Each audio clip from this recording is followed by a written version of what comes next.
یہ کہا کہ اللہ ہی ہمارا رب ہے، اور اللہ کو کہاں ملے گا؟ قرآن میں ملے گا۔ وہ پھر جیتے گا نا اللہ ہمارا رب ہے، تو پھر قرآن کے ساتھ لگا رہے گا۔ وہ ہدایت کہاں سے لے گا؟ قرآن سے لے گا۔ وہ قرآن سے باہر ہدایت نہیں لے گا، کیونکہ رب سارا کا سارا رب کی تعلیم کہاں ہے؟ قرآن میں۔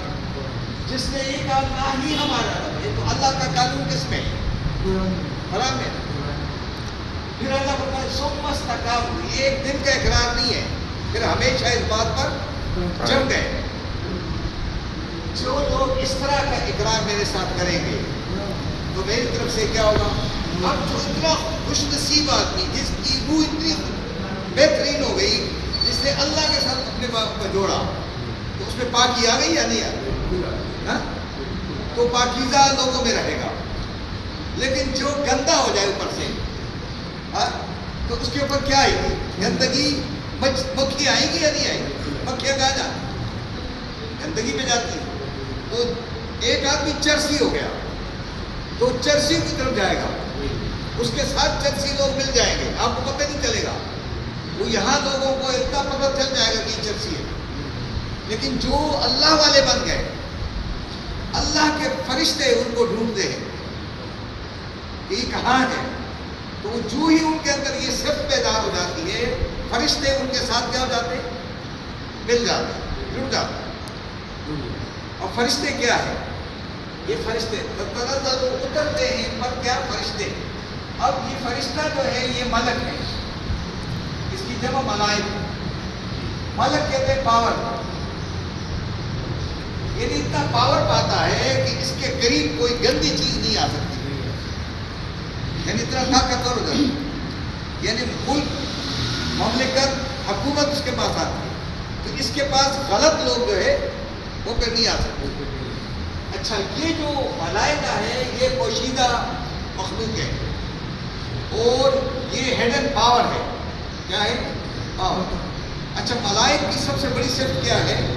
کہ ان کو بھوک نہیں لگتی، ان کو نہ کھانے کی بھوک ہے، نہ غیبت کی بھوک ہے، نہ آنکھوں کی بھوک ہے، نہ کہیں ہاتھوں سے ظلم کی بھوک ہے، نہ کسی کی جائیداد پر قبضہ کرنے کی بھوک ہے، یعنی کسی طرح بھی ان کو بھوک نہیں ہے۔ تو جب یہ فرشتے اندر داخل ہو جاتے ہیں تو انسانوں میں فرشتے جیسے صفت کیا ہو جاتی ہے؟ بیدار ہو جاتی ہے۔ عقابی روح جب بیدار ہوتی ہے جوانوں میں، نظر آتی ہے ان کو اپنی منزل، پھر ان کو اپنی منزل اوپر نظر آ جاتی ہے۔ او مجھے یہاں لوگوں سے کیا کرنا ہے، مجھے ایک بہت بڑی جگہ پہ جانا ہے، ایک بڑی اچیومنٹ کرنی ہے۔ پھر وہ چھوٹی چھوٹی باتوں پر وہ کیا وہ نہیں کرتے، ساتھ بات، یعنی کوئی بارگیننگ نہیں کرے گا۔ یہ بارگینر کون ہوتا ہے؟ جو چھوٹی چھوٹی باتوں کے لیے وہ جھوٹ بھی بولتا ہے، یہ کرتا ہے، کیونکہ فرشتہ جب ہو گیا اب یہ نہ جھوٹ بولے گا، نہ کوئی کسی کی بھوک میں شامل ہوگا۔ اور ہماری بھوک کتنی ہے، اگر یہاں بریانی کی کیا اعلان ہو جاتا ہے، ماں صاحب کر دیتے کہ جناب نماز کے بعد قرآن فہمی کلاس میں بریانی کی دیگ بھی ہے، تو یہ جگہ کتنی ہو جاتی ہے؟ بھر جاتا ہے، میرے خیال میں نہ جاتی۔ اب کیوں جا رہے ہیں، بھاگ کیوں جا رہے ہیں؟ کیونکہ یہ کسی اور کی بھوک پہ، وہ بھوک کیا ہے؟ وہ باہر غیبت ہے، باہر آنکھوں کی غیبت، آنکھوں کی بھوک ہے، زبان کی بھوک ہے، فکر سوچ کی بھوک ہے۔ وہ بھوک ہے جو ہر ایک کو، اور بھوک کیا کہتے ہیں؟ نشے کی بھی بھوک ہے، اقتدار بھی بھوک ہے، ہر چیز بھوک ہے یا نہیں ہے؟ جب یہ بھوک لگ جاتی ہے تو فرشتے اس سے ہٹ جاتے ہیں۔ جب یہ بھوک ختم کر دیتا ہے تو فرشتے ان کے اوپر آ کر کیا کرتے ہیں؟ شہد کی مکھی کہاں جاتی ہے؟ وہ اس گڑ کی طرف جاتی ہے، وہ گندگی کی طرف۔ کہیں شہد کی مکھی آپ گندگی میں نہیں دیکھ سکتے، اگر وہ گندگی میں بیٹھ جائے تو وہ واپس آتے ہی قتل کر دیا جائے، اس کو قتل کر دیتے ہیں۔ یہ کہاں گئی؟ اتنی زبردست پاور، طاقت ہے اس کے اندر۔ تو اللہ فرماتے ہیں، وہ فرشتے پھر انہیں کہتے ہیں کہ اللہ تخافو، اب تم لوگوں کے خوف سے بالکل دور ہو گئے. تمہارے دل میں اللہ کا خوف ہے, کسی اور کا اب خوف نہیں ہوگا. ولا تحزنوا, اور غم بھی نہ کرو. خوف کیا ہوتا ہے؟ مستقبل کا خوف ہوتا ہے کہ کل میرے بچے کے ساتھ یہ ہو جائے گا, میرا گھر میرے سے چلا جائے گا, میرا فلاں نقصان ہو جائے گا. یہ کل کا خوف ہے. ایک ہوتا ہے حزن, یہ ہے ماضی کا خوف, ماضی کا غم. دو چیزیں آدمی کو رلاتی ہے, ایک مستقبل کا خوف اور ایک ماضی کا غم. یار میرا بھائی شہید ہو گیا تھا, میرا بھائی مر گیا تھا, ایکسیڈنٹ ہو گیا تھا, وہ فلاں پیسہ میرا اتنا زیادہ نقصان ہو گیا, وہ غم ہوتا ہے. تو غم کے لیے روتا ہے, اور مستقبل کے خوف پہ وہ ہوائی محلات تعمیر کرتا ہے, اور یہ کیا کرتا ہے؟ اپنے حال کو تباہ کر دیتا ہے. وَأَبْشِرُوا بِالْجَنَّةِ, اور تمہیں جنت کی بشارت ہو. فرشتے ملنے کے تھے, بس تمہیں تو اب جنت ملنے والی ہے. یہ وہ جنت ہے جس کا تم سے تمہارے رب نے وعدہ کیا. وہ جنت تمہیں ملنے والی ہے. تم نے کیونکہ تم نے استقامت, تم کیا ہو گئے؟ مستقل مزاج ہو گئے. اب مستقل مزاج ہی مشکل کام ہے. یہ قرآن کی جو کلاس ہوتی ہے, یہ ہفتے میں صرف 1 گھنٹے, آدھے گھنٹے کی کلاس ہوتی ہے, اور ہفتے میں 1 کلاس ہوتی ہے. اگر ہفتے میں بھی ہم یہ مستقل مزاجی نہیں کرتے, اگر ہم کنٹینویشن نہیں کریں گے, تو ہمارا کام پھر کمزور ہے. لیکن ہمیں کیا کرنا چاہیے؟ ہمیں یہ دن یاد رکھنا چاہیے. جس کو یہ دن یاد ہو گیا, سمجھ جاؤ وہ اللہ نے قبول کر لیا. اب وہ فرشتے انہیں کیا کہتے ہیں؟ نحن اولیاؤکم, اب ہم تمہارے دوست ہیں, اب تمہارے ولی ہیں, پروٹیکٹر ہیں, تمہیں بچاؤ کریں گے ہر گندگی سے, ہر غلط کام سے, ہر برائی سے, ہر دھوپ سے. اب تمہیں کیا کریں گے؟ ہم تمہارے گرد گھیرا لگا گئے, آ گئے. فی الحیات الدنیا, اس دنیا کی زندگی میں بھی رہیں گے, اور فی الآخرہ, اور آخرت میں بھی تمہارے ساتھ رہیں گے. یعنی وہ پروٹوکول جو ہے وہ وزیر اعلیٰ کی وزارت اعلیٰ سے نہیں ہے. وزیر اعلیٰ گیا تو پھر پروٹوکول ختم. بھاجپا گیا تو جا کر کے کہاں پہ گرا؟ ہاں کہاں گرا؟ WC میں گرا ہے. تو یہ نہیں گرتے, ان کے اللہ تبارک و تعالیٰ پروٹیکشن کرتا ہے فرشتوں سے. وَلَكُمْ فِيهَا مَا تَشْتَهِي أَنفُسُكُمْ, اور اس جنت کا ماحول ایسا ہوگا کہ تم جو چاہو گے تمہیں ملے گا. اب تم کیا چاہو گے؟ اب انسان کے دل میں خواہشات آتی ہیں, وہ خواہشات بہت ساری ہیں جن کا کوئی وہ نہیں ہے. ایک شاعر کہتا ہے کہ ہزاروں خواہش ایسی کہ ہر خواہش کے دم نکلے میرے ارمان, مگر پھر بھی یہاں ساری خواہشات کی پوری تکمیل نہیں ہوتی ہے. اگر یہ خواہش پوری ہو جائے, دوسری خواہش اوپر جوان ہو جاتی ہے, اور یہ خواہشات بڑھاپے میں پیک پہ آتی ہے, جوانی میں آتی ہے. جتنا جتنا آدمی بوڑھا ہو جاتا ہے, جب آپ ہمارے 15-20 سال کا بچہ ہوگا نا, وہ بنگلے نہیں مانگے گا. 15 سال کا بچہ, 14 سال کا, 20 سال کا, 25 سال کا بھی نہیں کرتا. جو بڑھاپے کی طرف جاتا ہے تو دنیا کی خواہش کیا ہو جاتی ہے؟ یار بچے کیا کریں گے, یہ کیا ہوگا, وہ کیا ہوگا, یہ کیا ہوگا. اور جو ہی بین قبر کے قریب چلا جاتا ہے تو اس سے کہیں گے یار ایک مکان بک رہا ہے, اور ہے وہ 5 کروڑ کا, لیکن اب آپ کو 1 کروڑ کا ملنے والا ہے.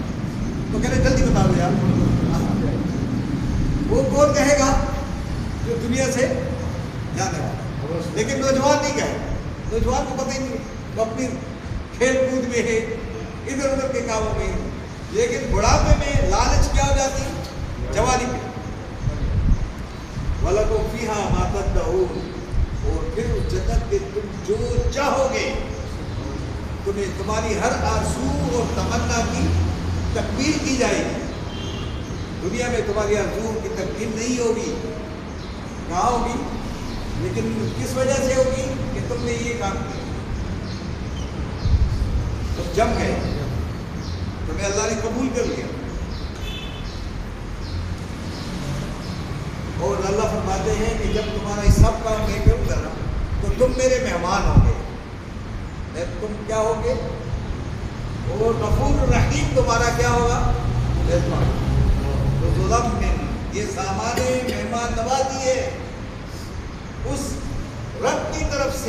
جیسا تم نے کہا تھا میرا رب ہے، وہ جو گناہوں کا بخشنے والا ہے، اس نے تمہارے سارے گناہ بخش دیے. وہ تمہارے اوپر سب سے بڑا رحم یہ کیا کہ فرشتوں کو پروٹوکول سے تمہیں نوازا اور تمہیں ہر طرح کی سہولیات، تمہیں ہر طرح کی خواہشات تمہاری پوری کر دی. تو جب اللہ کا مہمان کوئی بن جائے گا اس کے گھر میں کس چیز کی کمی ہوگی؟ کیا وہ بازار سے کوئی چیز لائے گا؟ وہ خرید کر لائے گا؟ وہ اس کے مہمان بن گا. بس اس کے مہمان نوازی کے لیے کارڈ کون سا ہے؟ قرآن کا کارڈ ہے. قرآن کا کارڈ آپ کے پاس نہیں ہے. اچھا یہ قرآن کا کارڈ، جب آپ کسی قرآن کی بات کرتے نا تو یار تم صرف قرآن کی بات کرتے ہو، صرف قرآن کی بات کرتے ہو. قرآن کے ساتھ حدیث بھی تو ہے. تو بھائی حدیث تو ہے نا، وہ قرآن سب سے بڑی حدیث ہے. احسن الحدیث کیا ہے؟ قرآن ہے نا. حدیث قرآن ہے. حدیث مانے بیان ہے. ایک حدیث ہوئے جو نبی صلی اللہ علیہ وسلم سے ہم روایت لیتے ہیں، وہ بھی قرآن کے مطابق بات کرتا ہے. اللہ کا رسول قرآن کے خلاف بات کر ہی نہیں سکتا ہے. وہ قرآن کی روشنی میں بات کرے گا، اس آیت کی روشنی میں بات کرے گا. اس آیت سے باہر بات اور قرآن سے بات نبی نہیں کر سکتا. اور نبی اس لیے کرے گا کہ یہ عمل صالح کیا ہوگا وہ بتائے گا. عمل صالح کیا ہے؟ یعنی وہ یہ کہہ رہے ہیں کہ جس طرح صالح عمل ہم کر رہے ہیں تم بھی اسی طرح کرو. صالح عمل کرو، اپنی اصلاح کرو، اپنی زبان کی اصلاح کرو. اب یہ سب سے بہترین عمل کون سا ہے؟ حدیث ہے نا، خیرکم من تعلم القرآن وعلمہ. یہ قرآن کے کہ تم میں بہترین عمل کرنے والا وہ ہے جو قرآن کو خود سیکھے اور دوسروں کو سکھائے. اور وہ یہ کہے وقال اننی من المسلمین، اور یہ کہے کہ میں اس لیے لوگوں کو بلاتا ہوں. اب دیکھو یہ فکر ہے ومن احسن قولا ممن دعا. اب اللہ تبارک و تعالیٰ کہ یہ روئی زمین پر جو کہتا ہے میرا رب ہے اللہ، تو پھر وہ لوگوں کو رب کی طرف کیا کرے گا؟ حکمت کے ساتھ، معوذات کے ساتھ، بڑے اچھے انداز میں لوگوں کو کیا کرے گا؟ بلائے گا، دوستی کرے گا. بعض اوقات اس کو کوئی جھاڑے، کوئی گالی دے گا، کوئی کیا کرے گا، کوئی تھپڑ مارے گا، لیکن وہ کہے کہ کوئی بات نہیں اللہ کے لیے. ہاں لہو لہان کر دے گا آپ کو. نبی صلی اللہ علیہ وسلم کو طائف کی گلیوں میں لہو لہان کیا، لیکن نبی اکرم صلی اللہ علیہ وسلم کسی کے لیے بد دعا نہیں کی. تو یہاں فرمائے ومن احسن قولا، اور بہترین بات اور کس کی ہو سکتی ہے؟ ممن، اس شخص سے، اللہ کے رہے دعا اللہ، جس نے اللہ کی طرف بلایا. اللہ کی طرف بلایا، کھڑے رہو نا، لوگوں کو بلاؤ. پھر آپ کو پتہ چلے گا اپنے ایمان کا. پھر آپ کو پتہ چلے کہ مسجد کے لوگ آپ کا کس طرح استقبال کرتے ہیں، کس طرح آپ کا خیال کرتے ہیں. وہ ایسے بھی آ جائیں گے اور تو مجھے بولتا ہے، میں تو خود عالم فاضل ہوں، وہ جو پڑھا رہا ہے وہ تھوڑی عالم ہے، تو کہیں آ جاؤ تم پڑھاؤ. تو نہیں یہ نہیں پڑھاؤ گا. نہیں، یہ ساری بات کون کرتا ہے؟ جس کے اندر انا ہے، غرور ہے. یہ انا آدمی کو پھر اس کے لیے اپنی آپ قربان کرنا پڑے گا. جس نے اللہ کی طرف لوگوں کو دعوت دی، وعمل صالحا، اپنی بھی اصلاح کی اور لوگوں کی بھی اصلاح کی.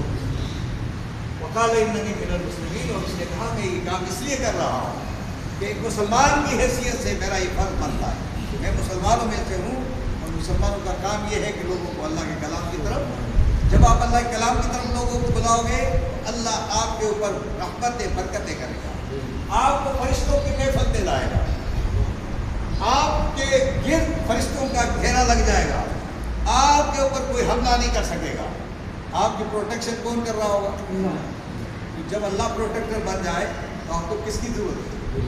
اور یہ قرآن ہی ذریعہ ہے، یہ جو میرے اور آپ کے گھر میں موجود ہے، اس کو سمجھنا اور عمل کرنے کی ضرورت ہے. اللہ تعالیٰ مجھے آپ کو سمجھنے، عمل کرنے کی توفیق عطا فرمائے.